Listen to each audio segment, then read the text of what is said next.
नमस्कार, मी किशोर नामदेव माडी. बऱ्याच दिवसापासून कपाशीची लागवड करतो. यंदा मी शिरकर कंपनी 93 या व्हरायटीची 30 मे रोजी लावलेली आहे. तरी तिला आता या कंडिशन मध्ये 60-70 बोंड लागलेले आहे आणि सर्व 5 पाकडीचे बोंड आहे. बोंडाची साईज मोठी आहे. खालच्या बाजूला लव असल्यामुळे याच्यावरती रोग येत नाही आणि वाढ भरपूर चांगली आहे. पात जवळ लागलेले आहे. बोंडांची संख्या आजपर्यंत 60-70 आहे. अजून वरती फुलपाते भरपूर आहे. अजून 15-20 हरकत नाही लागायला आणि भरपूर पाऊस झाला तरी बी बोंड सड झालेली नाही. आजपर्यंत ही कपाशी 110 ते 105 दिवसाची झालेली आहे.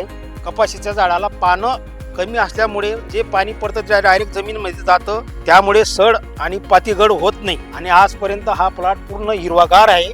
तुम्ही पाहू शकता. बोंड पाहून मला एकरी 15 क्विंटलची अपेक्षा आहे. पुढच्या येणाऱ्या खरीप हंगामामध्ये शेतकऱ्यांनी शिरकर कंपनीचं 09 हे वाहन लावायला काही हरकत नाही.